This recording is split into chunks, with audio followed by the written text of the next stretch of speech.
Here we are. Just give a few seconds for our audience to come in because I'm sure they're eager to get in here and hear the wonderful gems you guys are going to be dropping today. How are you guys doing today? How are you? Dr. Paul, how are you doing? Viola, how are you doing? I'm good. I'm better. Yes. Happy to be all together. Great. Dr. Paul, how are you doing? I'm good. Yeah, it's still early hours here, so I'm good. I'm excited to be starting my day with this and to be doing this again with Viola and to have the opportunity to work with you guys. You're doing really amazing work. I've been looking at your website, and it's critically important to build communities around these issues. Yes. So thank you. Where are you now? I'm right now in Palm Springs, California. And what time is it there? It's 5 o'clock, 5 in the morning. My God, look at this gentleman. Look, fresh face, bright, look like it's 10 o'clock in the morning. I wish I could do that, guys. Standing here. Keep working with us, you will. That's exactly. That's a very good tip there indeed. Okay, let's get started.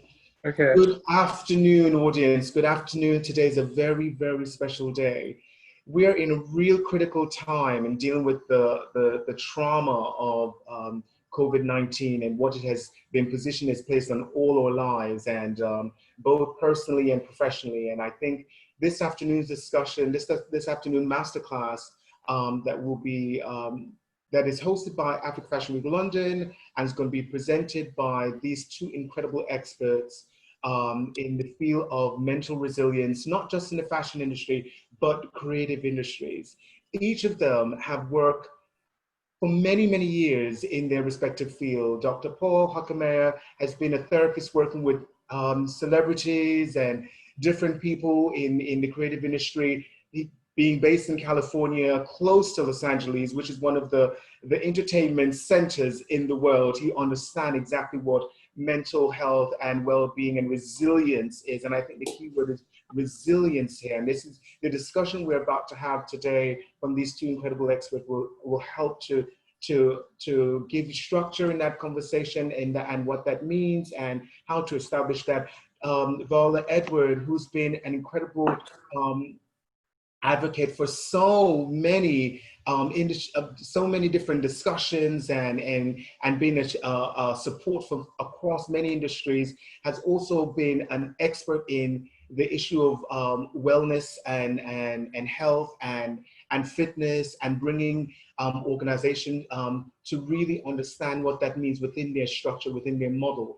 And so I don't want to go too far and talk too much because I want to give them all the time that we can possibly give them in the span of an hour and 10 minutes. So I'm going to hand it over now to Viola Edward and Dr. Paul Hokemeyer to give you a little bit more. Each of them will introduce themselves and give you a little bit more detail about their background, and then we'll go right into the masterclass. Dr. Thank you so much. Hokemeyer, Viola Edward. Thank you. Thank you, Michael. Thank you so much.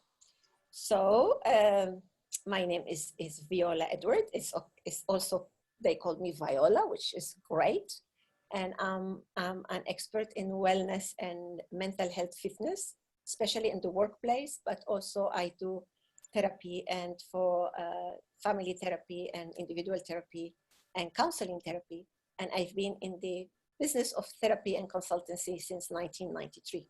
Before that, I had 21 years working in businesses because I started at 13. So now at my 61, I have this privilege to be with a person that I love dearly and is such an inspiration for me, Dr. Paul Hokemeyer, that we met some years ago. I knew about him some years, 2017, but I had to wait. Many times in my life, I had to wait for the beautiful encounter. And when we met, finally, it was love, respect, and collaboration from the first sight. So it's my pleasure all to be together here today. Actually, I feel like a child in a factory of chocolate. Thank you. It's good to be with you as well. It's a pleasure to be here and talking about these critically important issues at this critically important time. Yes. So what we're going to do, we all have created a beautiful format. We have created a beautiful format. So the first part of this webinar, I will be asking Paul questions about him and about the syndrome, about his development. And then in the other second part of the program, he will be asking me question. What about that? Okay. So, Paul, why can you spend a few minutes telling us about your areas of expertise with details? Sure. My area of expertise is in identity constructs, and specifically celebrity identity constructs. So my work focuses on a very unique position in the mental health field. So I've spent the last 20 years exploring what does it mean to be a person of celebrity? How does that manifest in the person's life? And in my work, I define celebrity very broadly. I define celebrity as a feature of a human being that causes them to be viewed as an object. So in that process, their humanness gets lost and they're viewed for labels of their being, whether that's celebrity in the traditional sense, whether that's a woman of beauty. I devote a chapter to beauty in my book. So again, it's this objectification that occurs and the dehumanization that occurs when a person is viewed as an object for a feature of their being.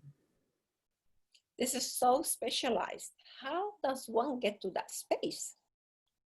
Well, you know, it's been a rather circuitous journey, actually. It's been a long road, but worth every step along the way. I started my career in a very traditional way. I started my career in economics and I was a banker.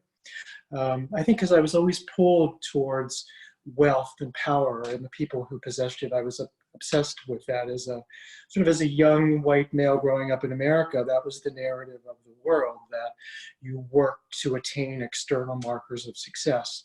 So I went into banking. I did that for a number of years, and I decided to become a lawyer, and I became a bankruptcy lawyer, again, fascinated by the power inherent in money.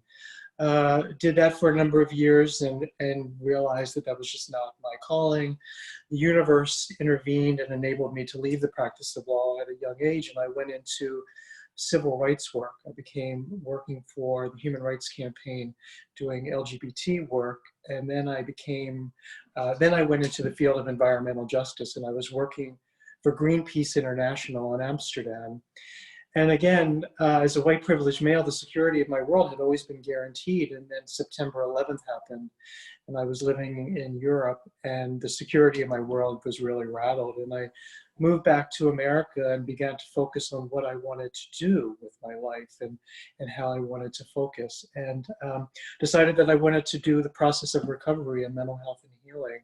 So I started to work with one of America's wealthiest families in Los Angeles, doing basic concierge lawyering for them. And in the process, I quickly came to the front that there was a daughter who suffered from a substance abuse disorder. And this family had been throwing resources at this problem, trying to fix it. And the money was actually compounding the problem. So I was riveted by that. And I went back to school and I studied family systems. I have a master's degree in clinical psychology. And then I wanted to get more training, and then I went and I did my PhD in identity constructs. So I studied specifically how people of ultra high net worth manifest their identities in the world. And then from that research, I took that research into the field of mental health. And I've developed through my book and through my clinical practice, a specific clinical modality to treat this particular population as a cultural competency. Because if we know we're working with a minority population, which we are, then we have an obligation to address them through a culturally competent, clinically effective lens. Yes, yes, indeed. Beautiful. So tell us about fragile power. Please. My child, yes. Yes.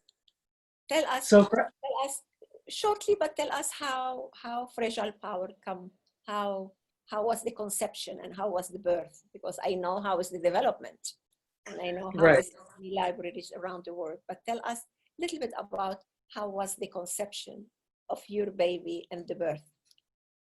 Well, it was, you know, it's a creative process, isn't it? You've written 2 books, so you know, like, that the process involves the creative track of setting an intention, of what you want to create.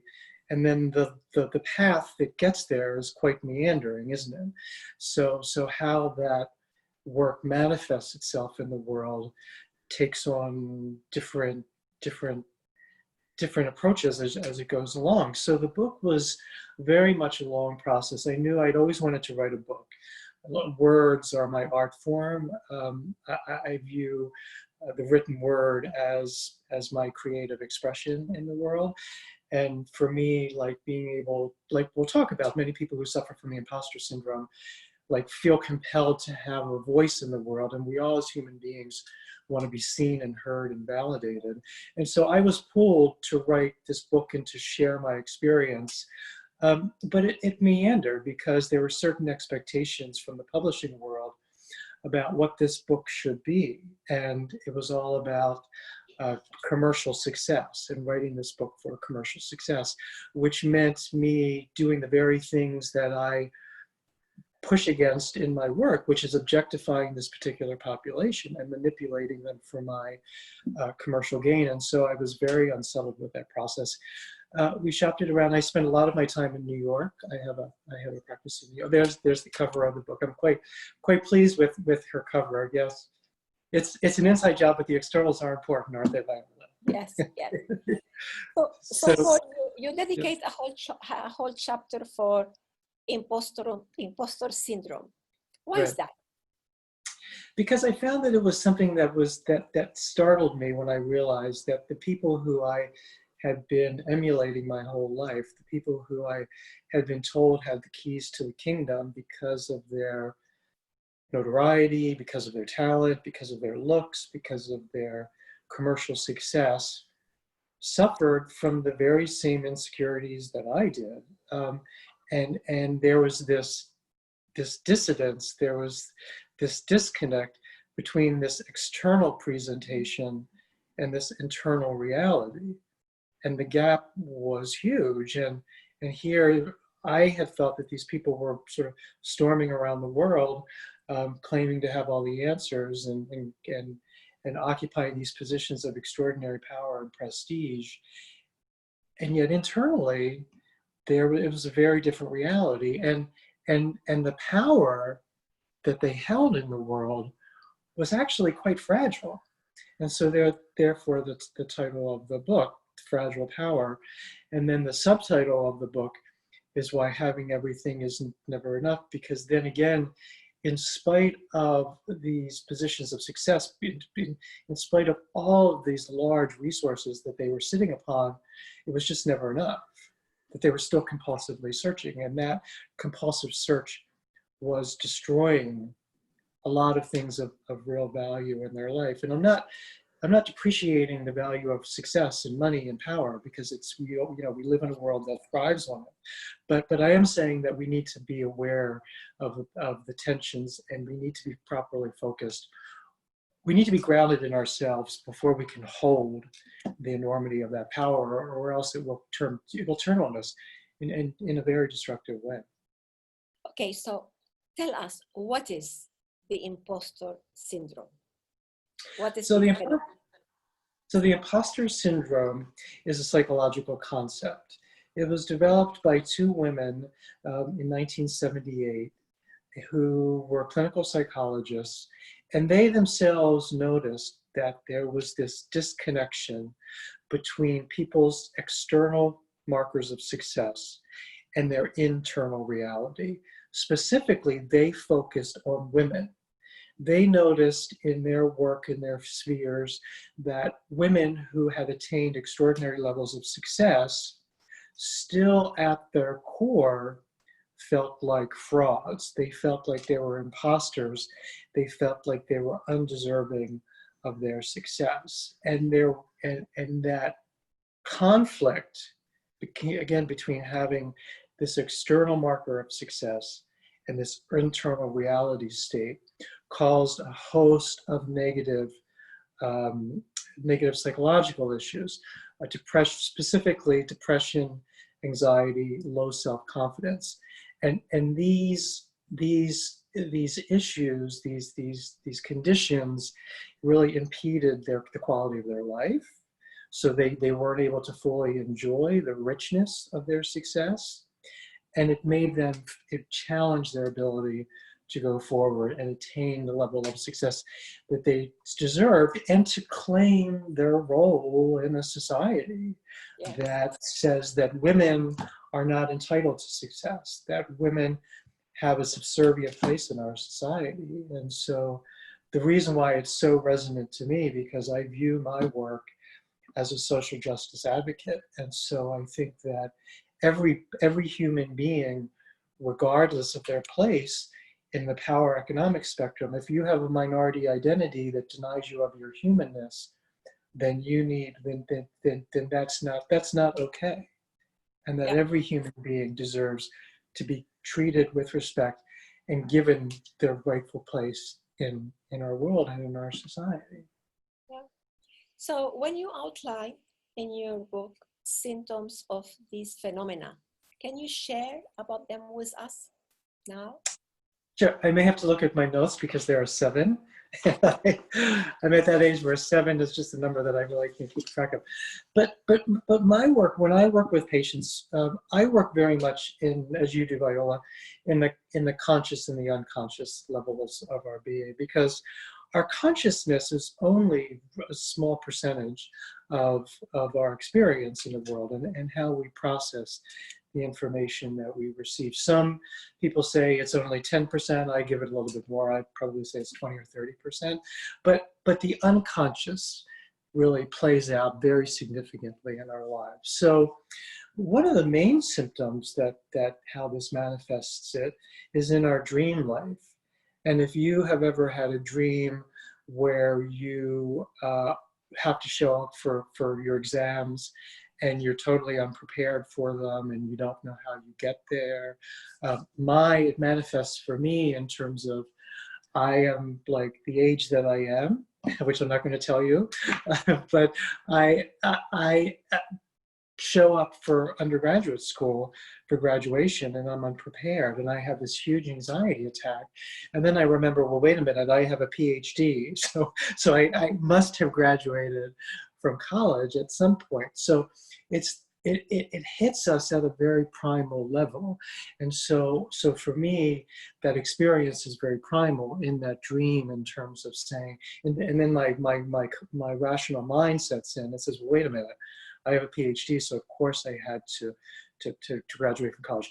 But the fear, the anxiety is very real. So it's a dream that manifests itself that way. The second thing is having this difficulty holding a compliment. So someone will say, Viola, you're very beautiful. And you completely throw that away. Oh, no, I'm not. You should see my mother, or you should see my sister, or something like that. It's this inability. You're holding it. Is it something that you're laughing? Is it something that has a resonance with you? Yeah. Usually I said, I'm the daughter of a very beautiful woman. I used to say, as my mom is very beautiful. Then I come back to my senses. I said, but I know I'm attractive woman. Yes, I know I'm an attractive woman. But usually when they tell me beautiful, I used to immediately say, I am the daughter of a beautiful woman. Then I ground and said, but I know I'm attractive, yes. Right. So it's that very, right, so it's like this unconscious, you're compulsively pulled there, right? And then again, once you regain your equilibrium, you're able to put it back in a rational frame. We have sort of in America politicians who, when they go up to the podium, like point out to the audience, people are clapping, they point out to the audience, right? So it's this deflection. It's like, oh, really not able to hold the power, the enormity of this, and they get out. So, and then another one, the third one, is attributing your success to luck. So, we know, like, success is a marathon. It's not a sprint. This notion of overnight success is really a fiction. It's basically overnight success takes at least 5 years to happen, and it's just a constant slog. Certainly there is an element of luck that's involved, but it's not all of it. It's discounting So for instance, if you're a fashion designer and you're working in the high-end market and you make a $1,000 pair of trousers or something and they sell out and somebody says, oh my God, you sold out of your trousers. And you say, oh, well, that's because the economy is doing so well. And I just happened to be, you know, at the right place at the right time. So it's this really this inability to hold and to honor and to recognize your contribution to that particular work. And then the other, and is there any relation? Yes, Yeah, yeah. yes, I understand. It's like in our case as mentors and consultants, there is a difference between being very thankful to some of our teachers, then say that's because I have that teacher. Yeah. Exactly. So when we get a compliment, we say, oh, thank you. I have wonderful education and I work smart to get what I am. Thank you very much for your compliment. Or I say, oh, that's all thanks to so-and-so that I was so lucky to meet because he or she was my teacher. So they divert that energy from me to them. Yes. So which is exactly the line between being thankful and not taking the energy of what these compliments means for me. Yeah.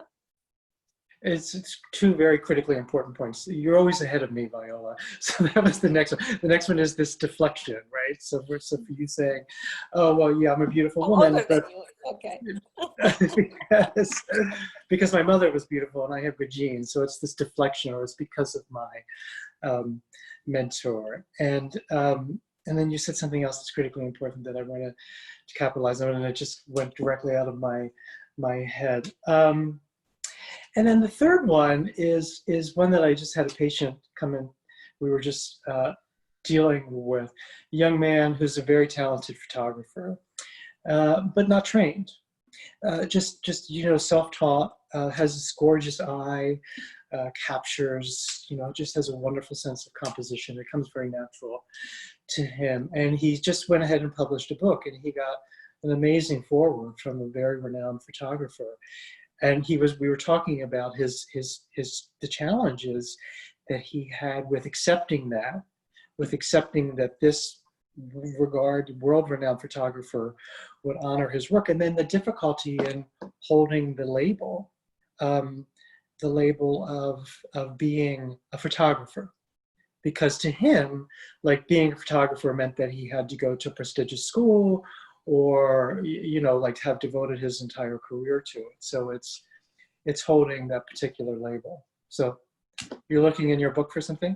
Yes, because now that you're saying this story, I have written my second book after like 13 years, and it was written in English, so I needed correction. So when it was printed first time, it's come wrong. It's come all unbalanced and wrong. So I hide it. Then I have Professor Erwin Laszlo and his wife Carita spending a week with us here in summer. And, you know, I look so, I mean, it's an inspiration. He had written like 95 books or 105, I don't know exactly. And then I have the books like a little bit hidden because I'm like a little bit ashamed because it didn't come up. But for one reason or another, he found that book. And one day I'm coming to have tea or coffee, and I saw him reading the book. And then I start feeling that thing is not well done. And then he come and they spent the week. And in that week I had health problem, etc. When he was leaving, he told me, you have written a very beautiful book. And if you allow me, I would like to give you a note. If I allow him, I was like, you know, but I didn't dare to ask him. He said, but when I give any note, I have to finish to read the whole book. And then I was like, you know, because I was so intimidated by that. And here he said, in an age of ceaseless and often chaotic and unforeseen change, a book on treasuring the closest relationship two human beings can ever have to teach each other. A book to keep by the side of a jointly made bet, to live by, to love by, and to share. And that was for Who Makes the Bet. So imagine if I will not have my imposter syndrome healed, or at least managed, I will have missed this opportunity because I could have absolutely not be accept, or I will have sabotaged it. This is what you're talking about, Paul, isn't it? Right. Like we have the joy, we have the gift, we have the person. We have like twice nominated to a Nobel Prize is Professor Erwin Laszlo. And I could have been so intimidated by it to sabotage it all. And then, of course, this is what we're talking about. And this is what this webinar is about, how to be aware, how to observe yourself, and how to ground in the present and breathe and take this opportunity. And if you're still not dealing with it totally good, then you ask for support and for help, but just be grounded, breathe, and be in the present. Is this what we're talking about, Paul? We are. We're talking about giving humanness, which is your breathing, to these labels. So, for instance, for you, there are a couple of issues for you. I'm going to psychoanalyze you. Is that okay, Viola? So I think that you know, a lot of it has to do with you owning your title as an author, right? Stepping into that title. And I think for most of the people who are watching this video who are creatives and designers, like owning the title of being a designer, like what does it mean to be a successful designer? I bet it's a lot easier for us to define what it means to be an unsuccessful, right, designer than it is for us to define ourselves as a successful designer. The other bit, and we'll get to it a little bit later, but I want to address it now, is the cultural component. So you being a woman, right? How culturally acceptable is it for you, especially with a Middle Eastern background, to assert yourself and to ask for something that you need, right? You had to step out of all of those cultural messages that you have received and internalized in your developmental path about what does it mean to be a woman from a Middle Eastern background, right? And then stepping in to that role as an author, which is a position of power. It's a position of distinction. So it's claiming your power in all of that. Yes. Yeah. And so and then another one is this being hypercritical of external markers of success. Yeah. So it's saying so when I did my book, and I don't know when you did your book, right? We wrote it because it's a love child, it's a passion of ours. But look, we live in a commercial world, and everything's measured by how many books did you sell. And when the challenges that I had when I was shopping my child around was that people wanted a book that sold like a lot. They really wanted a huge commercial success. Who's the market? Who's going to buy this book?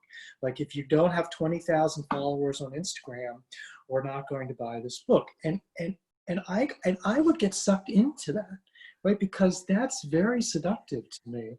And so I would get sucked into that, and then I would have to pull back and say, I have to focus on the qualitative aspects of the work, like the quality of the book, and the universe will define the quantitative aspect. But it's a real balance to get there. But people who struggle with that and aren't able to successfully negotiate that reject out of hand the commercial success. And they say, oh, such and such is a sellout because he sold out to, I don't know, like a big shopping center, you know, like to Target, which is in America, like one of these big outlets. But this notion of selling out to commercial interest, you know, as you know, the work that you do involves grounding people and recentering, and we tend to, the point of mental health, the point of resiliency, which is what we're talking about, resiliency in the realm of creativity, it involves negotiating these two polar realities, right? So I either have to be Tom Ford or I have to be nothing, right? And so resiliency, resiliency comes from being able to negotiate those two extremes and while being able to keep hold of yourself, stay in the creative process, and navigate all of those. But people who suffer from the imposter syndrome they reject, you know, they reject these notions because it's just too hard for them to hold it. Instead of figuring out how to integrate their work, to realizing that I can create something new and unique to the marketplace and have commercial success in that endeavor, right? So my book is everybody, when it came out, everybody wanted to put it in a bucket. So like, is this memoir? Is this self-help? Is this clinical book? Oh yeah, it's a melange. It's all of these things, but that sort of blew every, like all of these big publishing houses, it kind of blew it eventually found itself with as it's where it was supposed to be. But it took time, and it took me managing my anxiety and my feelings like an imposter and being able to hold that label as an author. I have a good, I have a sympathetic answer for that. I'm the new Renaissance. Brilliant. So the Renaissance is good, and we need a new Renaissance. Yeah. The new Renaissance. Yes. Yeah. The thing of it is, we put ourselves in these places of, look, being creative, particularly in the realm of fashion, requires extraordinary risk taking. It involves putting a huge vulnerability, because the creative process is defined by criticism. Right? The minute more than our work, much more than our work. I mean, every fashion line is constantly critiqued, right? And that's what fashion depends upon. It depends upon, the critique, and how does it fit into the conversation that's happening, and what's the conversation that's happening in the world around it. So if we go into the three significant ways that you talk about how to get into the process itself. Can you talk to us about your three significant ways? Sure. So I approach my work very systemically and holistically, meaning that the cultural, social conversation framework is critically important. So I look at my work on three levels of the human existence. The first is the intrapersonal. So it's what happens inside our head. What's our sense of identity? What's our self-concept? If I'm a Black man, what does that mean? If I'm a Middle Eastern woman, what does that mean in my head? So what's my self-concept? The second one, and those issues are going to affect critically important things in terms of our ability to be resilient to challenges. So what's my level of motivation? What's my self-esteem? Things like that. The second issue that I look at is the interpersonal component. How does that identity impact the significant relationships in my life? And I look at that in the current time, and I look at that in the past, because we internalize messages from our family of origin all throughout our developmental path, right? We come out, we as human beings, as you know, and this is what you do in your breath work, is connecting us to the essence of our being. We emerge from the womb, we come out into the world completely dependent upon another human being for all of our needs.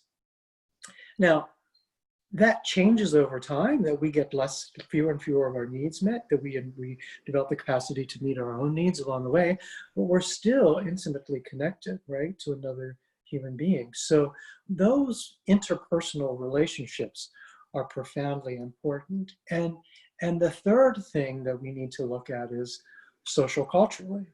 Like, what's the culture in terms of this audience who we have the privilege of talking to today?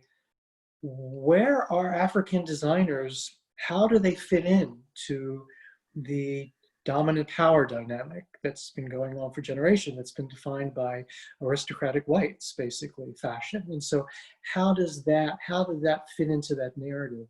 And so that conversation, that context is critically important. Yes. And there is so much more I would like to ask you, but I think it's good time now that we're halfway through to do this transition. Okay. And then Paul going to be asking me questions. And I just wanted to show you this, how connected we are. This book was written in 1999, and we're starting with the intrapersonal. Oh, where am I? Intrapersonal, and then interpersonal, and then the rest. So look how I didn't know Paul by then We didn't know each other, but You're way ahead of me. how hard connected. It's a pleasure. So much pleasure for me to every time we have a short or a longer telephone call or since we met, because I can see how the soul are aligned. And there is that saying in Spanish that Dios los crea y ellos se juntan. God make them and they find each other to join each other. So this is what I feel for you, with you. So I'm gonna keep some of the question. We're gonna come back to that because it's very, very important what we're talking about. And we're running out of time, aren't we? I didn't realize that we have more time. Yeah, okay. And then I'm sure that we will manage those when we have some question. And then now we're gonna do the transition, and I'm all yours here. So tell me, so how did you come to be occupying this space as one of the world's leading authors and therapists in the realm of breathwork? Yes, well, since I have consciousness of myself, I always was fascinated by the psyche, by human, by how they behave, how they do. So I understood there is something there called psychology. So this is what I wanted to be, a teacher. But I have a little bit of big issue in my life, that my father died when I was 3 years old, and we have our first migration when I was under 5 to another country, another language, another family. So and then books, for that I love books so much. Books where nobody in my family know when I start reading, they just find me with a book. I guess at the beginning, maybe when I was very little, I will do this, so nobody will see me. But actually I learned, and I used to be a very, not like I am now, I used to be a very shy, not shy, but gray child, I would say, hidden and with few words. And this is how I spent my childhood, just very good in school, not in math, but quite good in school. School was my other word. And I was always sure that this is what I'm gonna become. I'm gonna understand the human psyche. I'm gonna understand why people do this or do that. I also remember as a child would not approve of many of what the adult will do. So I needed to understand why they do these things. They are the authority, they are the adult. So why they do these things? But life had different plans for me. So we migrate again when I was 13. And this time is to another continent. So we went from Lebanon to Venezuela. And that was a real migration. So I had to stop schooling and start working to support the family, which was my mother and my sister. And that was what it was like to think. One, I'm very proud to be an adult and help the family. And other one is my heart was broken to stop school. So that's the story. And then I never gave up. I kept looking for how and when I'm gonna re-engage with schooling. So I did some years of homeschooling supervised by myself. I remember my mom doing, people escape from school. What you doing? I'm studying for exams. She said, but you're not in school, but doesn't matter. I know there is exams. I'm gonna do exams. So until I find a system when I was 16, and then I follow the path of alternative education. And this is what I do nowadays. I give. And how is this in the topic that we're talking about? Does it have a resonance for you? How have you seen it in your work around the world? Well, why we choose this topic, you and me, because one thing, it was my eagerness and my grit to be functioning and to learn, and the other thing, it was all the fear I hold in myself from the beginning of life, you know. But especially when I remember being 13 in the workforce, like a big person when I'm not a big person, that impact in me, especially in a new country, new continent, new language. I think for years I hold that fear, and I remember clearly they're gonna find out. But I remember once I talked with my mom, and she said, they're gonna find out what? And I didn't know what to answer. But I was always scared that they're gonna find out. They're gonna find out my age because I looked older. They're gonna find out. So I would say that I didn't know about the imposter syndrome, but I think I always was so scared not to have all the titles that my colleagues have, not to always, I had an accent, not to have a father, not to have money, not to have, I remember how scared I will be, because I would love writers and the intellectual world. And if somebody will have mentioned an author or a book that I didn't know about, I will be terrified that somebody will know that. And I remember being very young and going and buying all the series of books of that author, even if I didn't like them, just to be matched, just to be aligned with the other people. But then next meeting, nobody will talk about that author, we'll talk another one. So I was like, I remember my 20s, my late teens and my 20s in these roller coaster all the time. Also, I needed to educate myself in music, in theater. It's like my education was interrupted and I was thrown to another part of the world, to like somebody come and do the globe like this. So it was also like there is no time to do all this. And of course, I went into the world of addiction. I say, of course, because with all this anxiety and in my case, I asked for the wrong help, which was the world of addiction. And how did you find the right help? I guess my love to life was much bigger than my life. My love to life was much bigger than my intention to death. And slowly, I start finding light and stop. And of course, very early also I find transactional analysis, the first thing I find, and I went into group therapy. And then from there, I find transpersonal psychotherapy and then find meditation. And when I was 30, I become a patient of psychoanalysis. That was my 30th birthday for myself. I went as a patient in psychoanalysis and stayed there for the next 4 years, and meditation and breath work, and that amalgam everything together for me to become who I am today. But I had to do a lot of work, I think, a lot of work to get over it.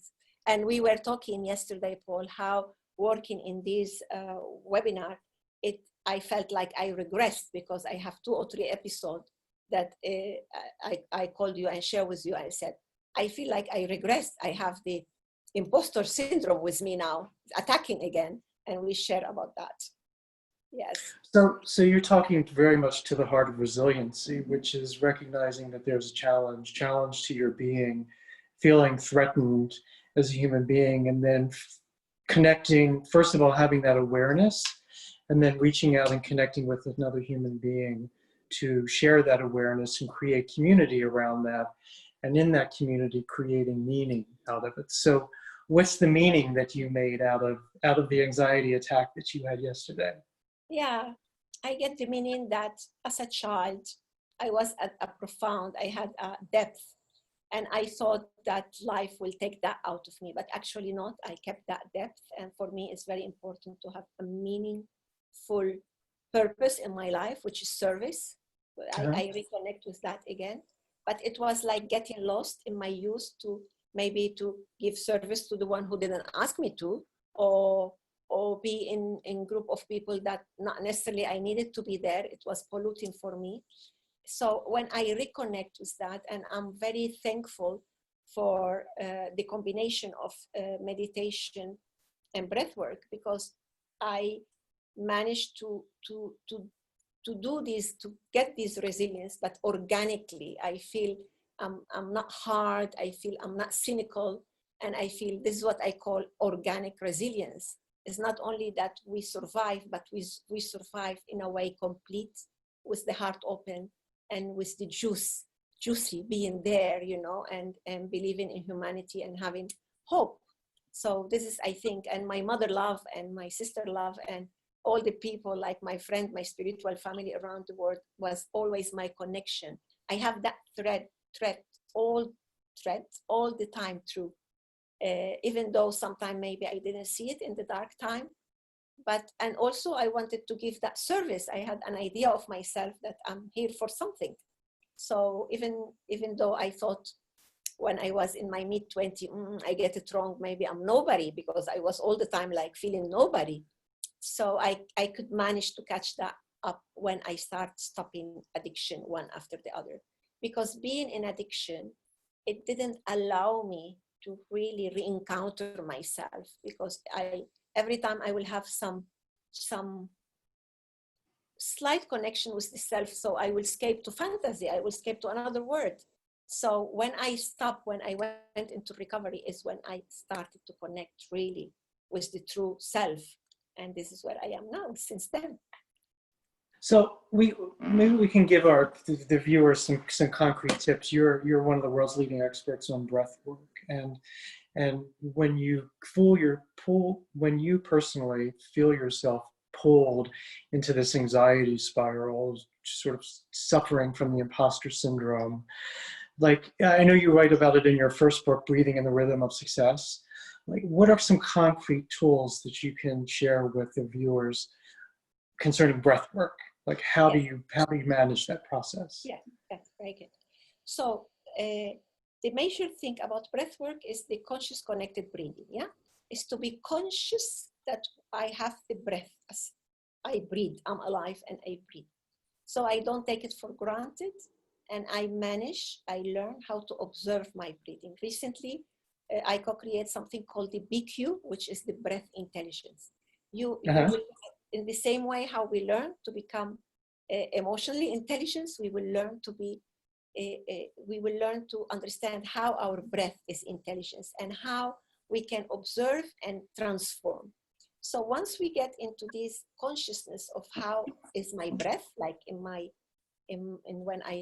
when I started that, and I had like many years being a chain smoker. Chain smoker means 5 packs per day, you know. And then how was my breathing? It was like more like, yeah. And if my breathing is like this, my life is like this. It's like I'm so eager of depth and connection, but can't manage that. Yeah. So it's more anxiety and more doing.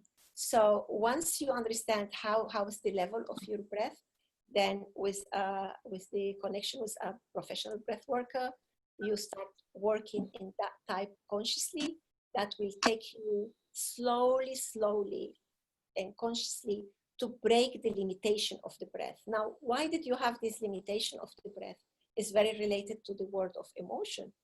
When we were kids and we were dependent and we faced emotion that and sentiment and feeling that we couldn't deal with, like in my case at 3, the death of the father, what 4.5, the change of a country that we never come back to it, or all these things, we don't have understanding, we still don't have the abstract thought developed. And what we do, yeah, and as we grow and as we have different challenges, every time we hold our breath, and then we become teenager or pre-teenage, and then we start building all these defense mechanism and said, I know it's not like this, and you want your space, but you build those defense mechanism over those emotional cysts that still not resolved. And then you grow up, and then you are 20 and 30, and now I'm 61. And what happened is gonna make a boom. And every time this defense mechanism, it build up all our negative thinking, negative experiences, the imposter syndrome, all the other things that we suffer from is gonna build up, plus interest. You know, this is what I call also from Stanislav Grof, we call it COEX, condensed experience, yeah? Because we start extracting from every experience of life what it fit with our idea of life. And then in some moment we make boom and we have a breakdown. This breakdown can come physically, can come by lack of sleep, of anxiety, or panic attack. And is the time that we should go, as we would do if it will be physically, we will go to a doctor, and when it comes emotionally, we should look at it and go to therapy. But no, many people, what they do, build up more defense mechanism and said, no, I need a trip. Let's buy a new house. Let's have a baby. Let's marry. Let's have an affair. And this is the time when our consuming of X object to feel better will increase, and we jump from one stage to another in our addiction stages. So what's going to happen later? Now I have all the stress and I have all what I had before, but now if I have an affair, I'm lying, so that will give me more stress. And if I buy a car, I didn't have, you know, so I'm going to have another boom and another boom and another boom coming from different way until I really understand and allow somebody else to help me. and to open those defense mechanisms slowly, slowly. And this is what Paul beautifully say in his book, to find this other one that empathetically and with knowledge and professionally, but with Socratic inquiry, knowing which question you should do. How is it? This is why it cannot be just a friend. It cannot be just what we call a folk therapy. Friends hold you and love you and can help you a little bit. But when you have these crises, you need to go to professional setting. So this is what I did. So you, I want to see where we are on time. Do we want to take questions? Thank you. First of all, that was and just beautiful. to finish the idea of breath work. So what happened with breath work? There is the breath work that as you grow and you have this functional habit breathing. So maybe I'm breathing as I breathed when I was a child, when I have that impact, but now I'm an adult breathing in that way. And then I find myself moody, hurt, scared. So when we break the pattern, when we go into our functional breathing, also directly and indirectly, we'll be able to break through some of our childhood trauma, especially when we do the breath work as an add-on to a therapy, or when we do the breath work in a mentoring setting. So it's very powerful, very beautiful, and it's one of the wonderful therapeutical process, because you take your breath wherever you go, and later you learn how to do it to yourself. So the two things that really struck me was when you said you observe your emotions and you observe how you're reacting in the world, and then you begin the process of transformation, which is what you do in terms of helping people change the way that they breathe, the way that they react to their body, which is the intrapersonal element of their being. Yeah, because then it's breathe. We work with the breath, with the thought, with the feeling, and of course with the actions. So we stop being it's a whole package. Yes. Right? And it's a whole package. It is. It's holistic, isn't it? Everybody wants a silver bullet. Just tell me one thing to do and I'll do it. Yes, so. and for that it takes certain time, and for that we need to become more and more aligned. So when we're more aligned, even though the impostor syndrome or some other moods come and visit us time to time, we are more grounded, and we already have a lot of experience of joy and healing, because the breath work also is somatic. It clear what is in our heart, in our mind, but also where the body kept that experience. But we will do more webinar about breath work, I'm sure. So it's the work that Paul do with the work that I do together is fantastic, you know. Beautiful, thanks. I see that we have some questions coming on the bottom. I don't know. You want to check in with the moderators and see? Yes, we do. Paul, Viola, oh my goodness, I am so moved. There's so much self reflection and that I need to do. I've learned so much. My goodness, it's just been incredibly inspiring, uplifting. It's been an eye-opener also, just to have a deeper understanding of when one is dealing with the issue of self-loathing and empathy and all of those things, and to see both of you guys to relate to your respective topics with such empathy really connects with me, and I'm sure the audience also. So please allow me to just bring a few questions to your attention, please. Sure. This one is from Ron Karolish. Ron said that I'm now working on myself to bring quality while letting the universe decide the quantity. How do I break the pattern of feeling lucky when things happen in my favor? How do I break the pattern of feeling lucky when things happen in my favor? So if I can just jump in, because this is so spot on to what we're talking about, and the insight is extraordinary. It's practicing gratitude. There's a difference between hubris and humility.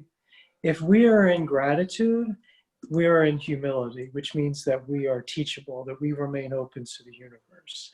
So it's cultivating, and I'll let Viola speak on this as well, but the gratitude, constantly being in a state of gratitude. I, particularly now in this challenging time where we're going through a new world order, I personally, and I recommend to all my patients to sit down every morning and write out a gratitude list and just to say 3 things for which you're grateful, and that grounds you in gratitude. And gratitude is appreciating, is recognizing sort of the power of the universe, because the universe is incredibly powerful, and the spiritual existence and our place in the universe, in a way that doesn't discount it. It adds true value to it. Yeah. I want Yeah, to ask also a question.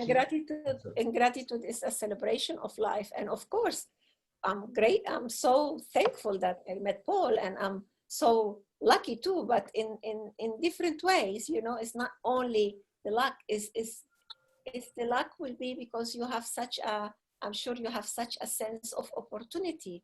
So in gratitude, when you're calmer, when you're in present, when you're mindful, you also develop a sense of opportunity. So you can see what's going around because you're alive and you're present, which is very beautiful. And remember, sense of opportunity is not the same thing as being opportunistic. So it's, you know, you have discernment. You will come back. And I think too, you know, again, like I talked about before, we want everything to be one thing or another, and we have to recognize that everything occurs on the spectrum. So it isn't like all self-effort or all luck. There's a titration, there's a combination of the 2 things, and that's the composition that's so beautiful. So oftentimes you hear people use this, you know, and I think it's, you know, they use this phrase, it's luck, it's luck. Could you both tell us about the concept of luck and how it connects with the issue regarding well-being and mental health, fitness, and the imposter syndrome? Can you connect those dots? Sure. Please. I jumped in before. I'll let Viola go first this time if she wants to. That's okay, Paul. Please go. So for luck, you know, I think in terms of, so we think a lot in terms of our genes, right? We think that we are enslaved to our genetic makeup, where the data shows that that's not necessarily the case.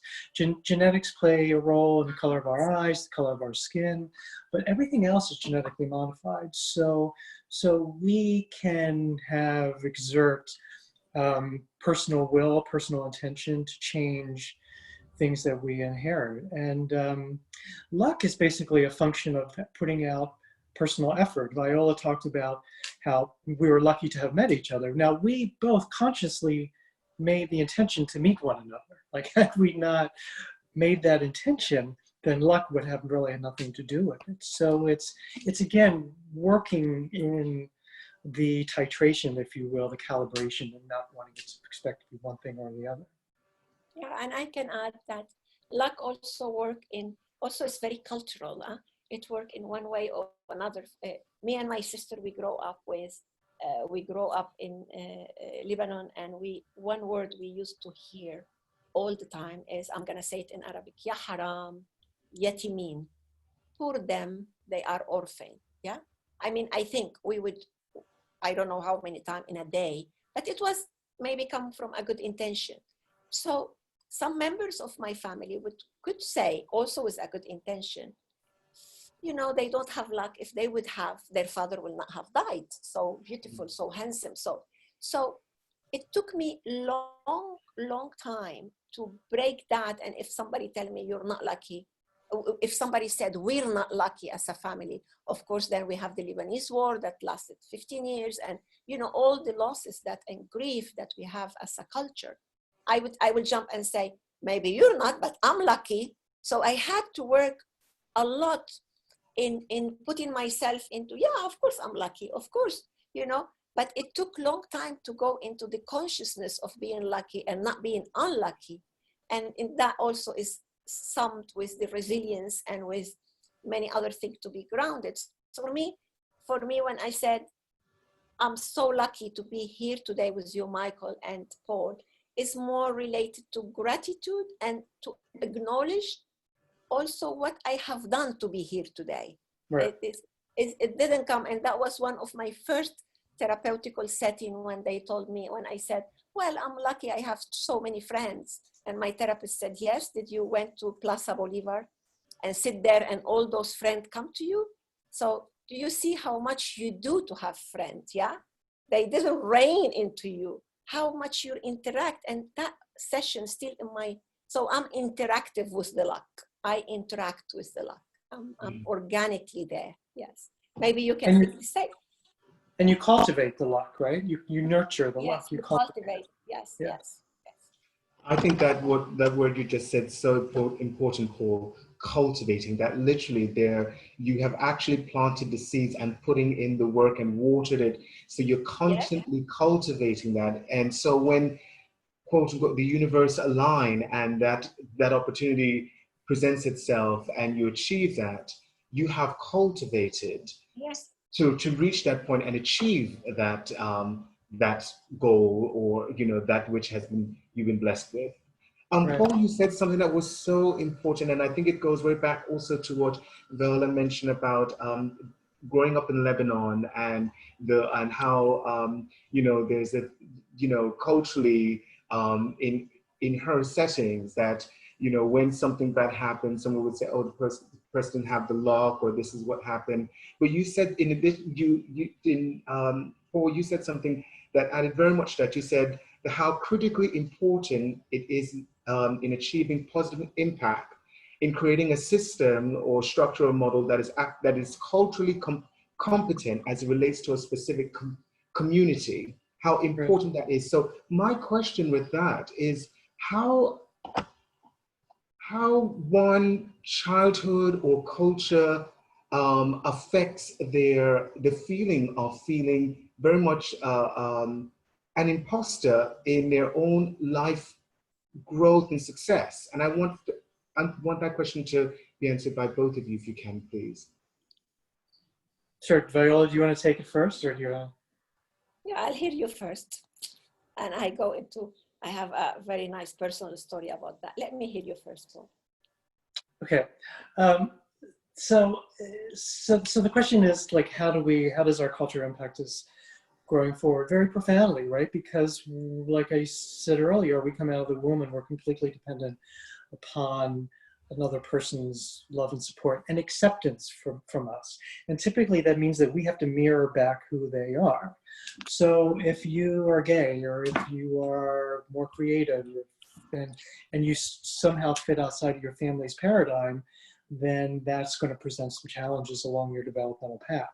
And so I think it touches into what Viola talked about in the beginning in terms of her breath work, which is observing that experience, paying attention to who you are, what makes you happy, what gives you meaning internally, and then figuring out where the disconnections are, and then figuring out how to transform that and push through it. And for people who operate in a creative space, which is everyone who's watching this program, right, you're constantly pushing against what's normal, and you're constantly, particularly in the realm of fashion, trying to create something that's new and that's different, and it's going to stand out from the rest. And so that's a critically important challenge. And so you need to be grounded in the three levels of your experience. You need to be grounded in yourself, and that can happen somatically with breath work.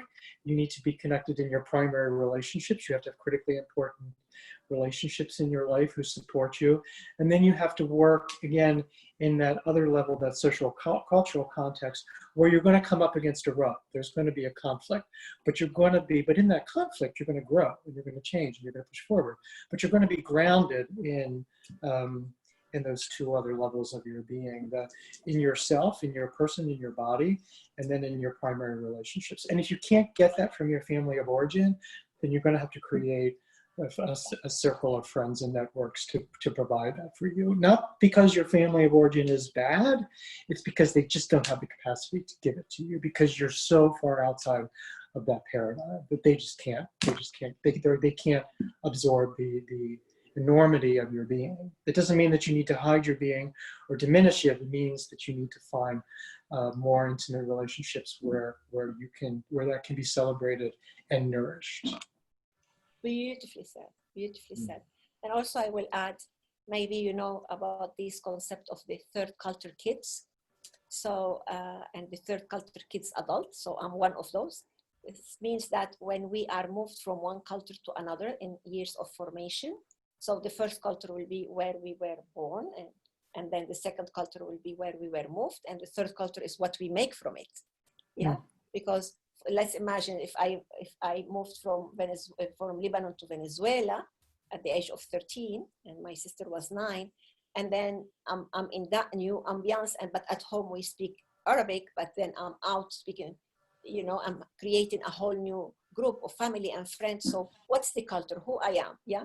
So there is this concept which is beautifully interesting, very interesting to work with. So I working on it and studying it, I see that some people survive and they are like me, they bond very quickly. We are easy for languages.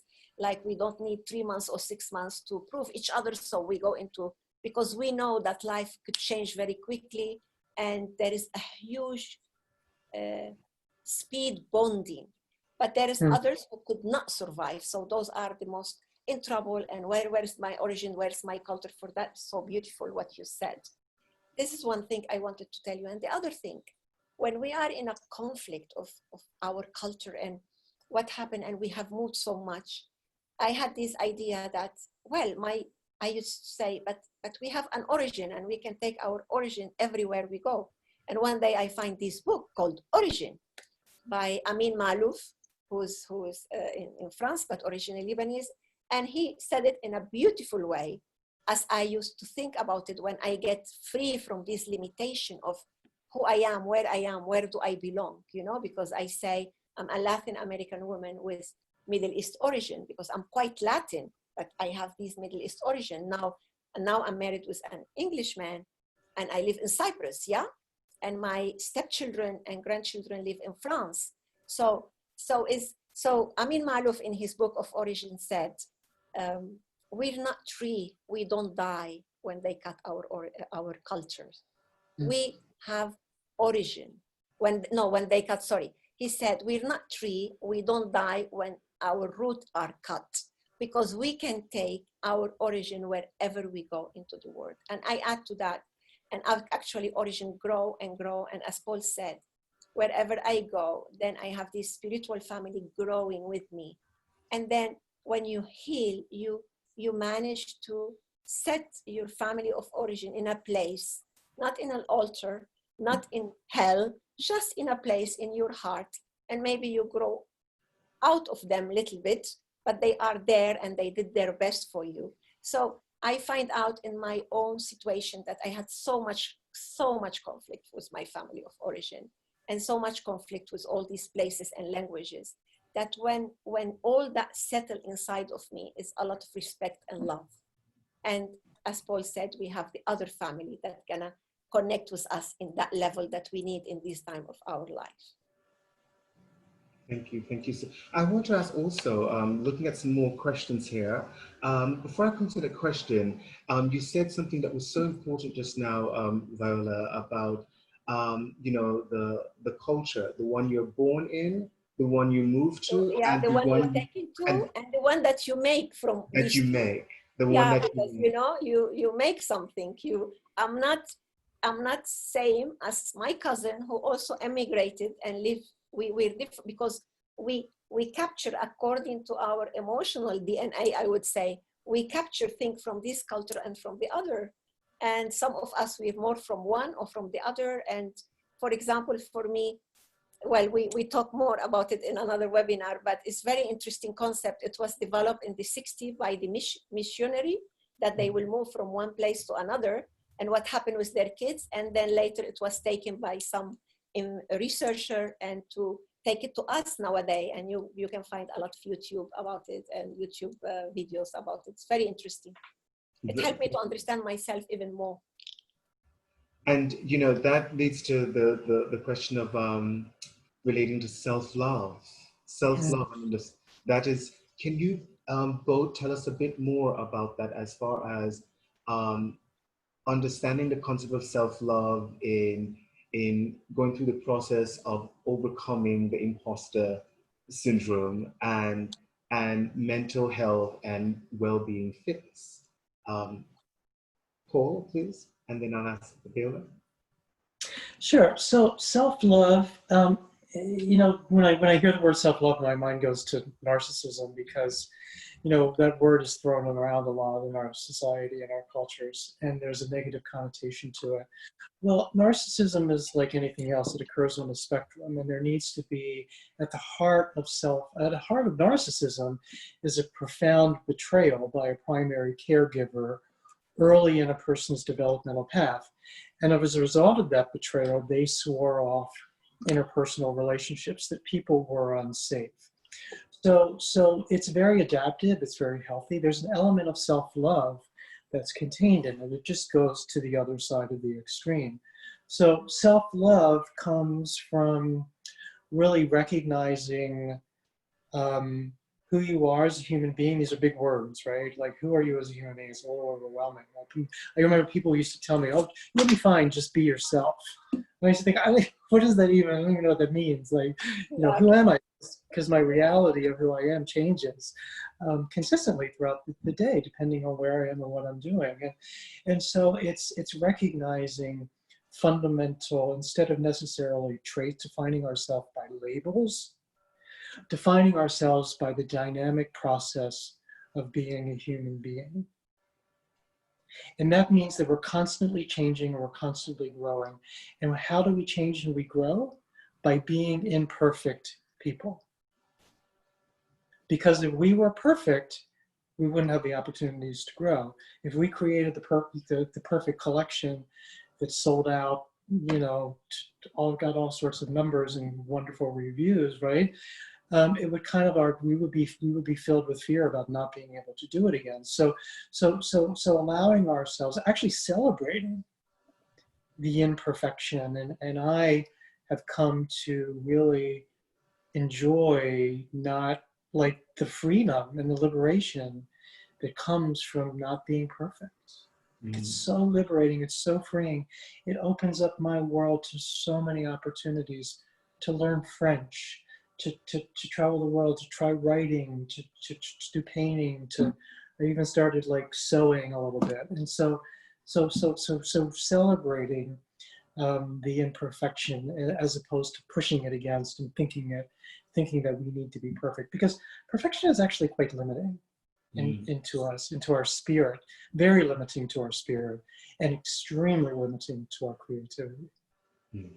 So we'll be wrapping up in about 5 minutes, audience, but I just want to go over a couple more questions that I know from Luz asks, how can one stay in the stage of focus or gratitude to become more effective and manage time? Viola, how could one stay in the stage of focus or gratitude to become more effective and manage time?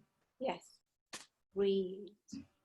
First of all, get grounded by your breath. Just breathe. And you know, when you're breathing,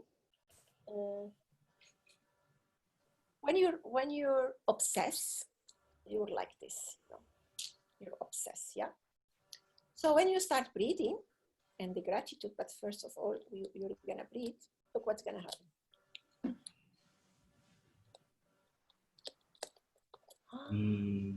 Maybe still we don't have exactly what you want, but we look how many possibilities we have. Look. Many possibilities of thinking, of acting, of relating, of solving. Because you're alive. Where there is breath, there is life. And when there is life, there is possibilities. And I want you to remember this, yeah? At the beginning, maybe it's just a little bit like this because you're still obsessing by whatever you're focusing on, or by whatever you repressing. But slowly, if you keep the breath, the connection with the breath, grounded, sitting or standing or lying down, just connect with your breath. And later on, I'm gonna give you different type of breath for many things.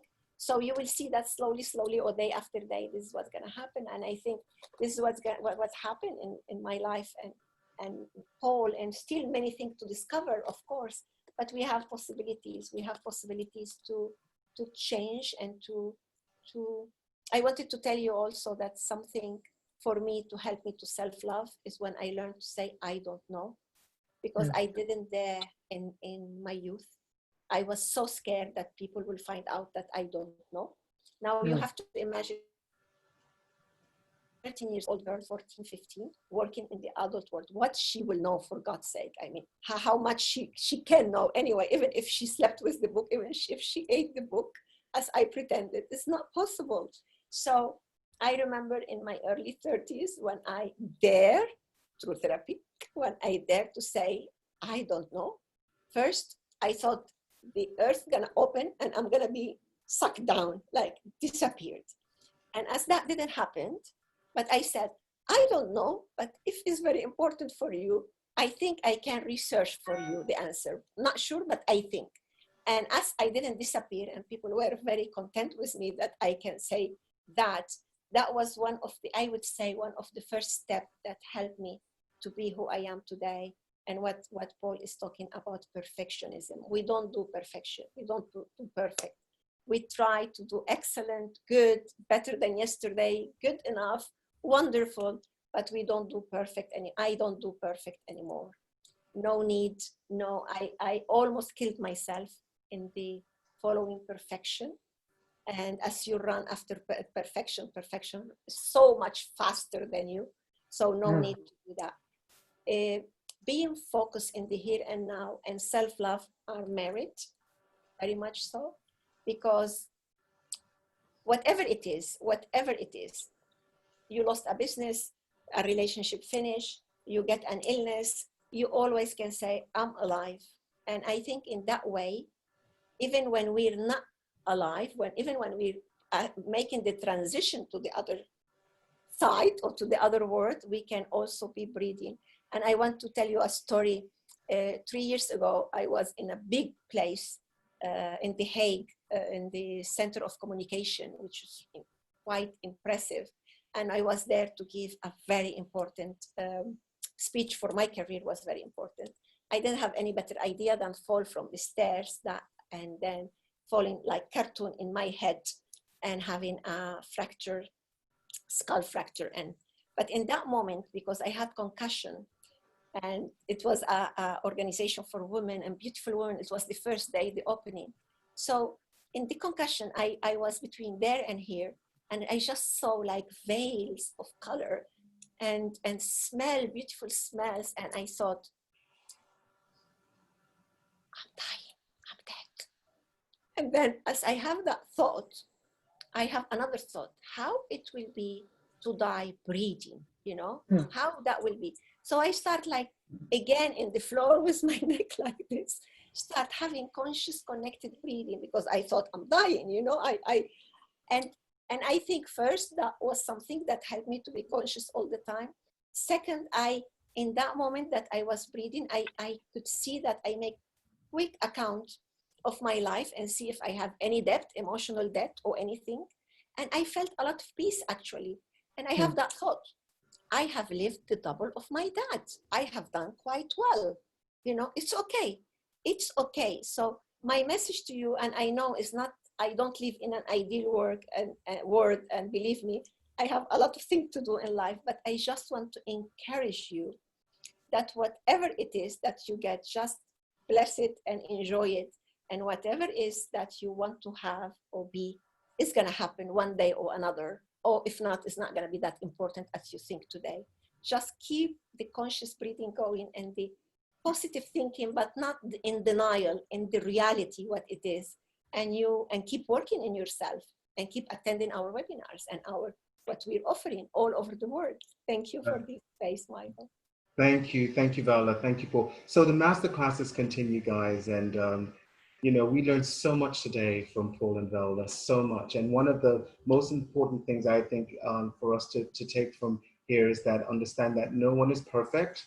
That in order to really understand the, you know, to to get over the process of getting over the imposter syndrome is understanding that you are imperfect, embracing perfection, and understanding that the mental resilience comes with cultivation. It's a constant thing. And there is, it's not something where you just wake up and bam, it's that you're constant, there's a process, and the process never stops. Resilience never stops because hurdles never stop. Michael, I just want to say one thing, but please don't expose yourself to do all this work by yourself. There is professionals around the world like Paul, like myself, is hard work.